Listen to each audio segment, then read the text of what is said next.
Չեմ կարծում, որ հիմա ինչ-որ լարվածության մասին մտահոգություն կարող է լինել, սահմանին շատ հանգիստ է և պատրաստվում ենք ամանորին, այո, տոնական օրերին բնականաբար ծառայություն ավելի զգոն է, բայց հաշվի առնելով նաև եղանակային պայմանները, քամին, բուքը, այլ մտահոգություններ ունի այսօր զինված ուժերը և մենք մեր առօրյա խնդիրներով ենք զբաղված։ Այսինքն հիմա քամինը բուքն է խնդիրը։ Այո, այո։ Ինչ եք անում, բայց Այո, եթե Երևանում կամ մեր մարզերում կամ հարակից մարզերում ձյուն չկա, ապա բարձրադիր հատվածներում կա ձյուն։ Մենք մինչև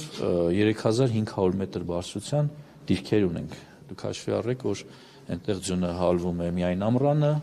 և արդեն հոկտեմբերից կարող է նաև ձյան շերտ այնտեղ տեսանելի լինել։ Իսկ եղանակի դեմ ո՞նց եք պայքարում այդ դեպքում։